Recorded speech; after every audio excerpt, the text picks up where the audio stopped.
My name is Edith Carruthers. I am 67 years old. Last October, in my own dining room, at my own Thanksgiving table, my daughter-in-law reached past me to pour wine for her mother. First, filled the glass right to the brim, the way you do when you want people to watch you being generous. Then she set the bottle down, turned back, and pressed my weekly pill organizer into my hand. "Don't forget your 4 o'clock ones, Mom." She said it lightly. "The way you mention the weather." 12 people heard her say it. My son heard it. Her mother heard it. My neighbor Janet, who brought the cranberry sauce and has lived down the street for 11 years, heard it. My medications are my own business. Nobody at that table had any reason to know my schedule. She knew it because she had been in my bathroom cabinet the previous February during my knee surgery recovery, and she had offered to help me keep track of things. And I had said yes, and I had not given it another thought until that moment. She put the pill organizer in my hand, then picked up her wine glass, and the table went quiet the way a table does for a woman who has something to announce. "I just want to say," she started, "that this is the year things finally come together. The house is going into the family trust. We're all going to be taken care of." Her mother clapped. Actually clapped, twice, like it was a conclusion to something. My granddaughter stopped chewing and looked at me. My son looked at the centerpiece. I set the pill organizer beside my water glass. I picked up my fork. I did not correct one word of what she had said, even though I could have. I have been reading legal documents for 29 years, and I could have taken that entire sentence apart before the table finished their turkey. Instead, I ate my dinner, and I let her believe what she was going to believe, because a woman who thinks you agree will keep talking. And she had been talking for 3 weeks without knowing I could hear her. Welcome to Bold Mom Stories, the channel for women who got talked over and kept their paperwork in order. Subscribe, and I'll tell you exactly how a pill organizer ended up being the last thing my daughter-in-law ever handed me uninvited. Roy and I bought the house at 14 Anchor Street in Port Elgin in June of 1991 for $87,000. It is a 2-story brick house with 4 bedrooms, a narrow back porch that faces Lake Huron sideways, and a maple in the front yard that starts dropping leaves in early September and has no apologies for it. We were 32 years old. We had a mortgage that kept us awake on weeknights and a son named Ross, who was 11, and did not yet know how expensive everything was going to get. Roy was an electrician. He worked out of a small company in Owen Sound for 30 years, careful with money the way people are when they grew up without very much of it. By the time he died in November of 2020, pancreatic cancer, 8 weeks from diagnosis to the end, the house was paid off and there was nobody else on the title, just him and me, then just me. Ross is 44. He runs a commercial flooring installation business out of a workshop off Highway 26. He married Tamsin 11 years ago. Tamsin is 40. She is a registered mortgage agent, which will matter more to this story than anything else about her. She is organized, and she makes decisions sound like kindness. The way she offered to take over Thanksgiving 3 years ago by saying she didn't have a table big enough to seat everyone, meaning the dinner should stay at mine. Meaning she would arrive at 8 in the morning with her own tablecloth and her own serving dishes and spend the next 11 hours running my kitchen as though the address belonged to her. I stopped arguing about it in the 2nd year. I told myself easy and kind were the same thing. They are not. Tamsin's mother, Cynthia, is 63. She has lived with Ross and Tamsin since her husband passed 2 years ago. Ross finished a basement suite for her. New flooring, a 3-piece bathroom, a separate entrance. He spent somewhere close to $90,000 doing it. I know because he mentioned it twice over the summer. In the way that people mention large amounts of money when they need to make sure you have registered what it cost. At Thanksgiving, Cynthia sat in Roy's chair. That chair had been Roy's since 1991, and for 2 years after he died, nobody touched it. Then Tamsin started putting a place setting there, and nobody said anything, including me, because the chair nearest the kitchen door is 11 fewer steps when I need to refill something, and I walk with a cane, and 11 steps matters. I have walked with a cane since March of 1998. I will explain why in a moment. Around 4:30, Janet asked Cynthia how she was finding the move to Owen Sound. Tamsin answered, "She loves it. The grandkids love having her close." She smiled at me while she said it, the kind of smile that is trying to include you after already leaving you out. I did not point out that Cynthia has 2 grandchildren, and both of them also have a grandmother who has lived on Anchor Street for 33 years, who baked them birthday cakes and taught them to play ushir, and is sitting 9 feet away holding a fork.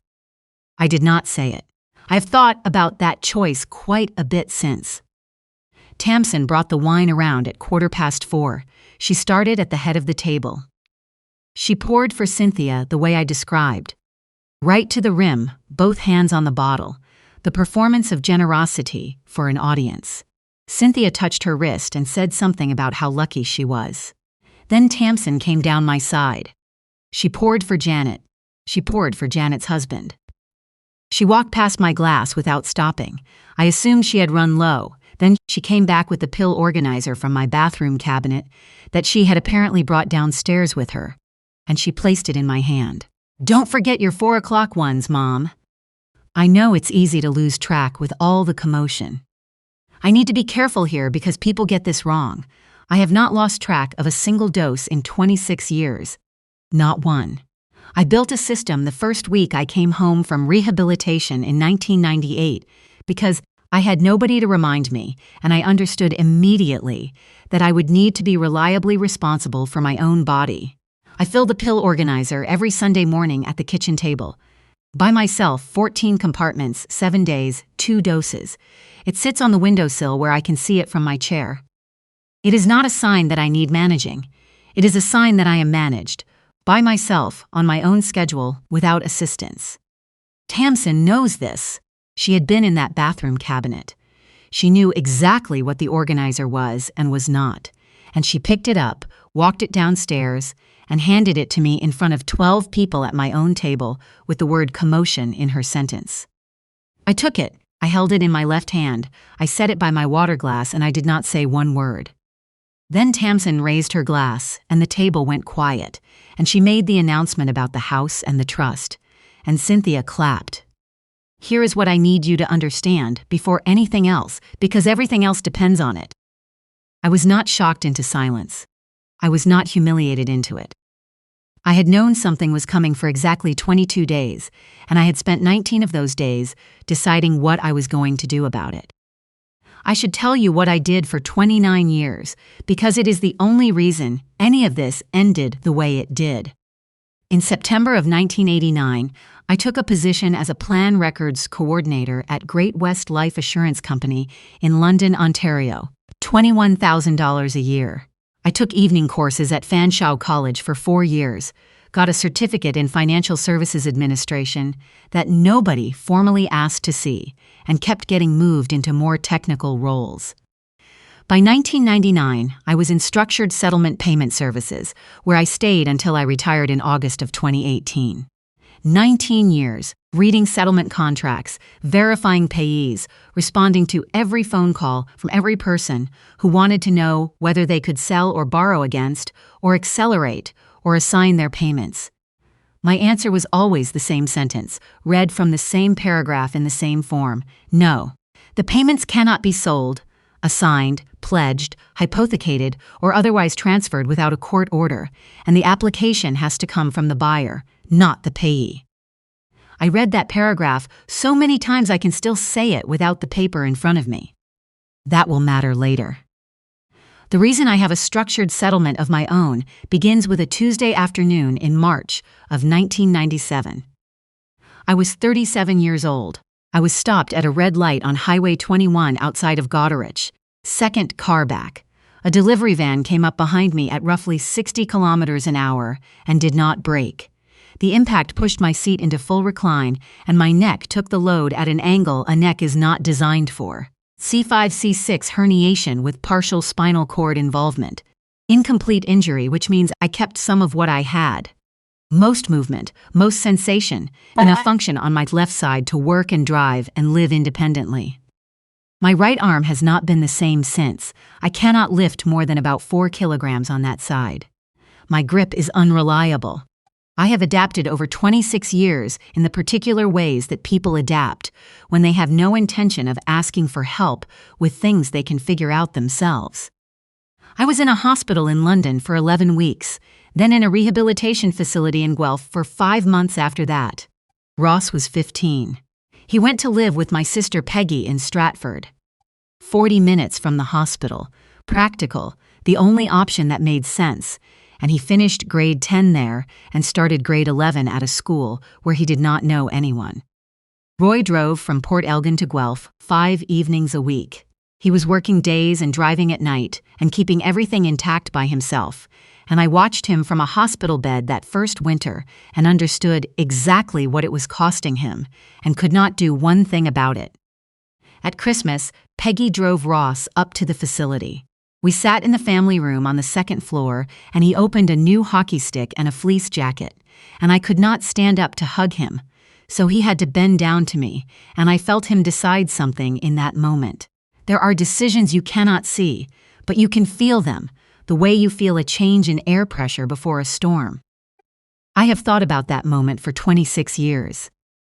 Ross tells that story at every family gathering since. Weddings, summer holidays, the kids' birthday parties. Every time in the same words.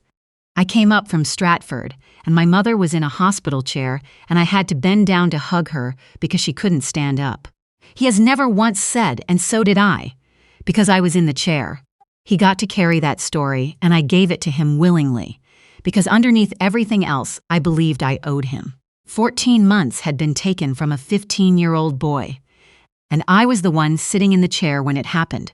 And a woman who believes she owes a debt like that will hand things over quietly for decades and call it being reasonable.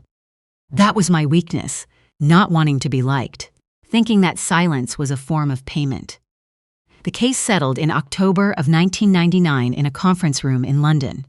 I signed 3 documents: a settlement agreement, a release, and a qualified assignment that transferred the obligation to pay from the defendant's insurer to a Sun Life financial annuity. Contract number I have known by memory for 25 years. The payments run until I am 84. The total guaranteed value printed at the bottom of the annual benefit statement is $1,640,000. That number is a sum of every future payment added together in a straight line. It is not a balance. It is not liquid. It is not an account anyone can access. And it cannot be transferred. I knew that before I signed it because I had spent the previous 3 years at Great West Life reading that exact language on behalf of plan members. On the drive home, Roy and I sat in the parking garage with the door open because I still could not fold my legs into the car without help, and I read paragraph 4 of the qualified assignment out loud.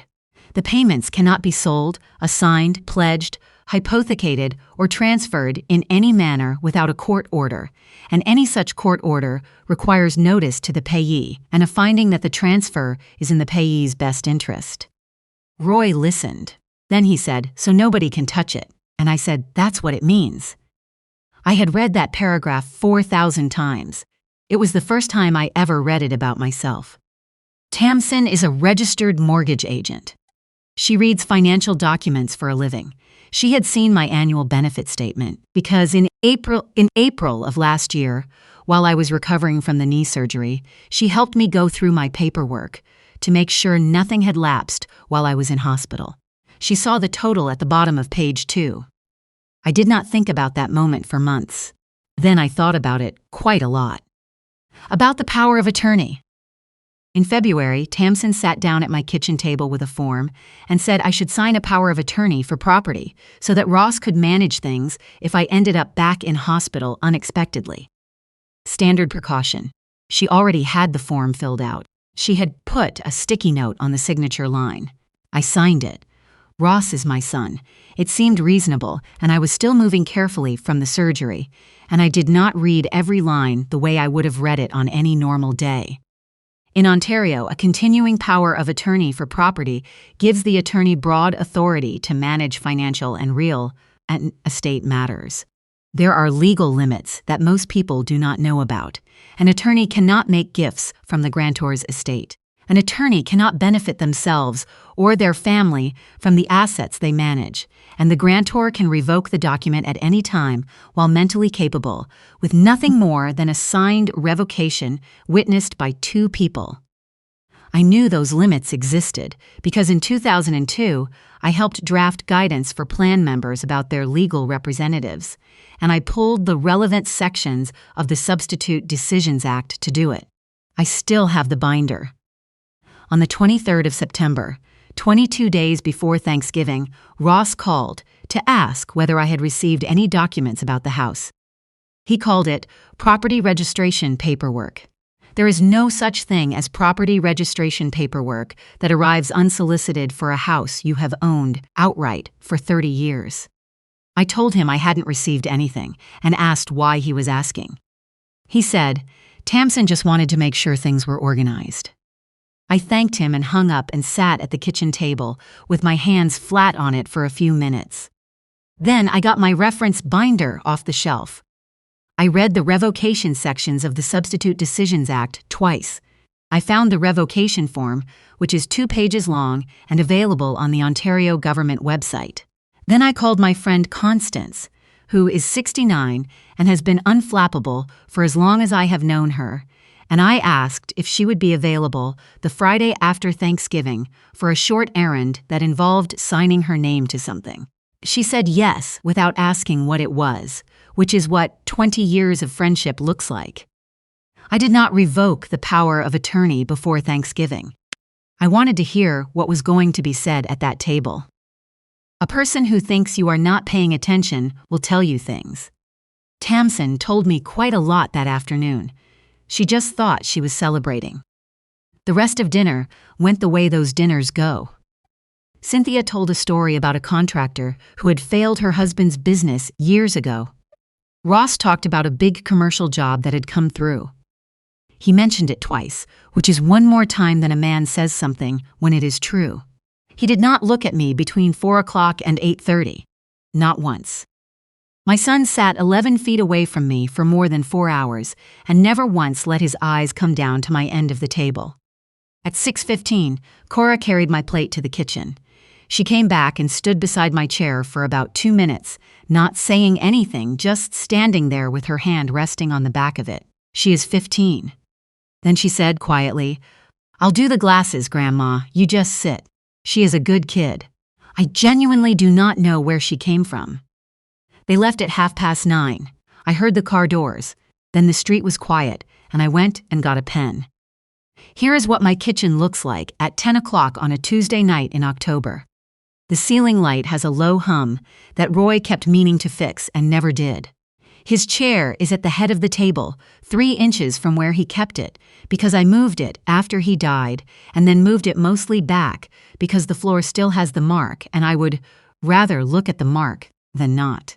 The pill organizer is on the windowsill, where it is every day between Sunday and the following Sunday. I got a legal pad out of the drawer and wrote 4 lines. Then I read them and put the pad in my handbag. The Port Elgin Service Ontario office opens at 8:30. I was there at 8:45 with Constance and my neighbor Janet, who I had also called the evening before. We sat in the waiting area and I signed the revocation of the power of attorney, and they signed as witnesses, and I thanked them both and drove to the FedEx counter on Goderich Street. 3 envelopes that morning. The first went to Ross at his business address on Highway 26, not the house. It contained a signed copy of the revocation and a 1-page letter stating that effective that morning, I had revoked the continuing power of attorney for property, that he was no longer authorized to act on my behalf in any financial or property matter, and that going forward, any question concerning my finances or real estate should come to me directly and in writing. The second went to the Land Registry office in Owen Sound with a copy of the revocation and a written notice requesting it be attached to the title record for 14 Anchor Street. The third went to the Financial Services Regulatory Authority of Ontario, FSR, which regulates mortgage agents in this province. I wrote 4 careful paragraphs. I noted that a registered mortgage agent had been named as the spouse of the attorney in a power of attorney for property. I noted that the same agent appeared to have advised her husband to explore placing the grantor's property into a family trust, and that this appeared to involve self-dealing that the Substitute Decisions Act prohibits.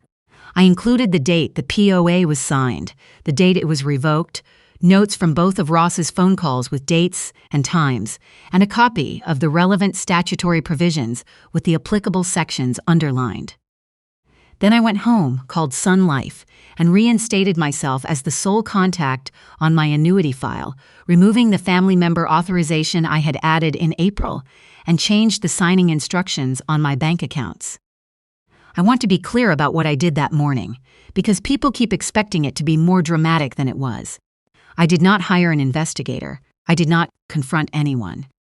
I revoked a document, wrote 3 letters, and asked a regulatory body a question I was entitled to ask. That is all. It was what came back afterward that I was waiting for. 9 days later, 3 cars in my driveway. Ross came through the door first. Tamsin came in behind him and stood between me and the kitchen counter with her arms folded. Cynthia stayed near the door, with her coat still buttoned, which people do when they want you to know they do not intend to stay long. "What did you do?" Ross said. "I revoked the power of attorney." "Without even talking to us?" "It's my house. I don't need to discuss what I do with my own documents." Tamsin's voice was level. "The trust was to protect your assets, Edith. Everything we were planning was for your benefit." "You filed an inquiry with a trust administration company in August," I said. "The reference came through on a piece of mail addressed to me." "Nobody asked whether I wanted a trust." "Nobody answered that." Cynthia looked at her daughter. Tamsin looked at Ross. Ross looked at the kitchen floor he grew up with. I got up. It takes me a moment, and people always wait. And I went to the windowsill, and I picked up the pill organizer. I brought it back to Tamsin, and I placed it in her hands and held her fingers closed around it, the way she had held mine at the Thanksgiving table. "You take this home," I said. "I'll sort my own." Then I said the only other thing I said that morning. Anything about my house or my finances comes to me directly, in writing, from now on. Tamsin was on her phone before she reached the end of the driveway. The following Monday, I sat down across from a lawyer named Deirdre Holt, who has a practice above the insurance broker's office in Kincardine and has been doing estate and property law in Bruce County for 24 years, $250 an hour. I wrote the check myself, and I want that stated plainly because someone always asks who paid for it.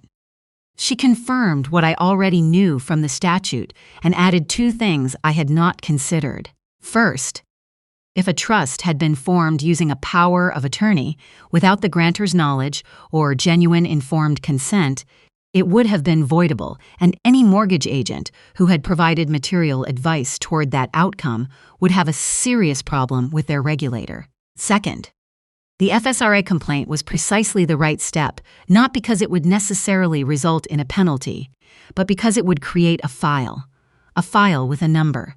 A file that gets read by the next person who searches that registration.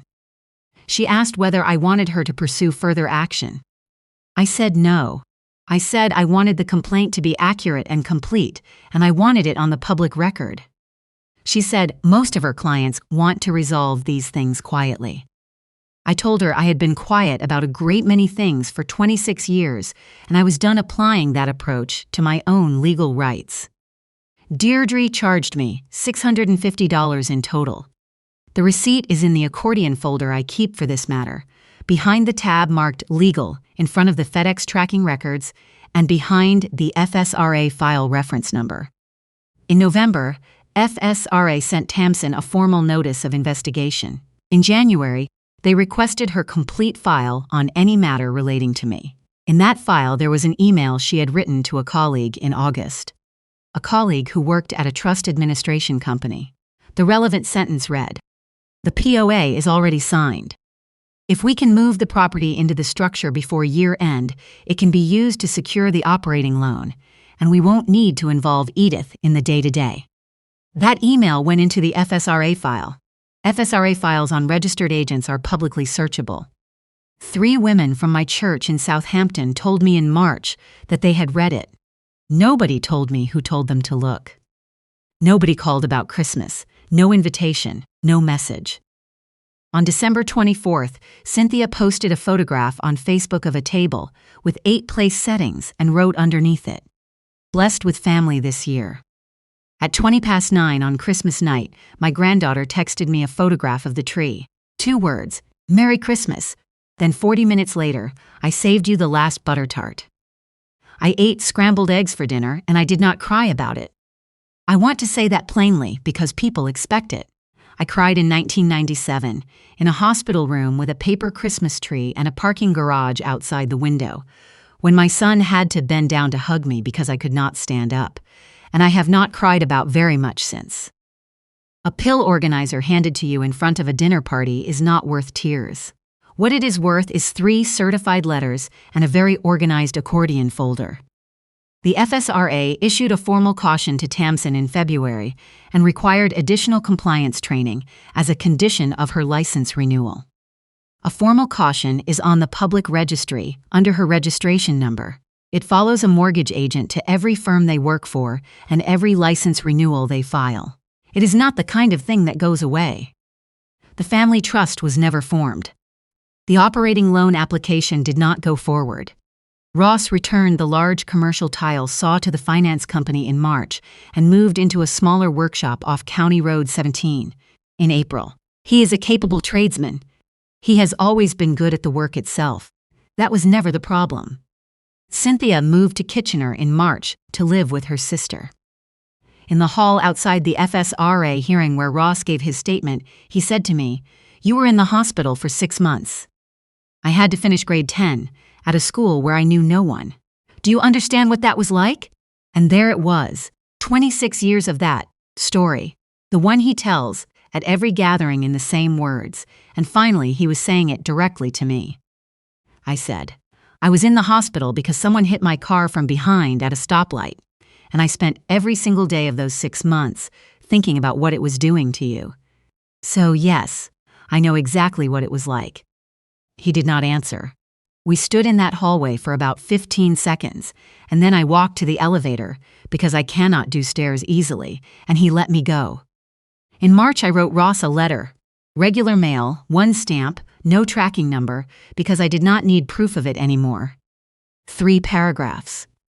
The first said that I was sorry for 1997 and 1998, not sorry that I was injured, but sorry that a 15-year-old boy had to move to a different city and start a new school in October with no warning and no choice in the matter. I meant every word of it. I had meant it for 26 years without once putting it in a form that could be held. It turns out that written is the only form that actually counts.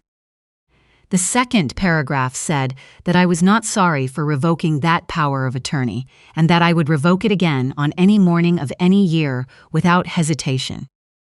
The third paragraph was the boundary, and I kept it short because boundaries get longer and weaker the more words you add. Anything about my property or my finances comes to me in writing, directly, no one in between. My door is where it has always been, and my grandchildren may come through it any day of the week. No conditions, nothing required in exchange. On the first Saturday of April, Cora came by herself. She is 15. She took the bus from Owen Sound to Allenford. Her father's cousin drove her to the edge of the street, and she walked the last 10 minutes in the cold without telling anyone where she was going. We made butter tarts. She asked me about the accident.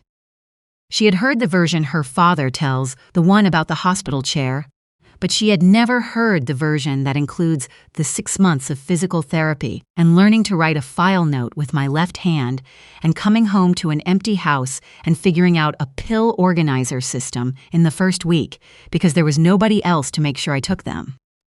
I told her that version. She listened the way people listen when they actually want to know and not just to have heard. She asked why I kept all the settlement paperwork from 1999 in a box on the top shelf of my closet. I told her, because paper doesn't change its story. She thought about that, and then she asked if she could see it. I got down the box, and we spread everything on the kitchen table. The settlement agreement, the qualified assignment, the annual benefit statement, the revocation documents, the FSRA file reference sheet. She looked at each page carefully. She read the paragraph about assignment and transfer twice, which very few people would bother to do. Then she picked up the pill organizer from the windowsill and turned it over. "Why do you keep this here and not in the bathroom?" she said. I had not thought about why. I had moved it after Thanksgiving without deciding to, and it had been on the windowsill since, and I had not asked myself the reason. "Because it's mine," I said. "I fill it every Sunday by myself, and I want to see it from my chair." She set it back exactly where she found it. The FSRA investigation closed in April. The decision is on the public registry. Anyone can search Tamsin's registration number and find the formal caution, the compliance requirement, and the date it was issued. The August email is in the file. The dates of the power of attorney and the revocation are in the file. I still live at 14 Anchor Street. The maple has been dropping leaves since the 3rd week of September and has no plans to apologize. Roy's chair is at the head of the table, 3 inches left of where he kept it for 30 years, which is 2 inches right of where I originally moved it, which means I have found something close to a middle ground, which Roy would have found funny. I sort my pills every Sunday morning at the kitchen table, 14 compartments, 7 days. I have not missed once. People look at a woman my age with a cane and a weekly pill organizer, and they assume she needs someone to manage her affairs. They are welcome to go on thinking that. What has kept me upright since 1998 was never the cane, and it was never luck, and it was never a son who showed up reliably. It was the plain habit of reading every document before I sign it, revoking the ones that no longer serve me, and understanding that a woman who sorts her own medication is not the same thing as a woman who can be sorted. If this made you want to find out whose name is on your power of attorney, go find out today. If you signed one a few years ago because it seemed sensible and you were not feeling well at the time, go find the form and read who you put on it and what authority that document actually gives them. Someone may have been added in a moment that felt routine and has not thought about it the same way since. Drop a comment and tell me what you find. And subscribe, because the women in this community are the ones who kept their paperwork, and it turns out that matters more than anyone expected.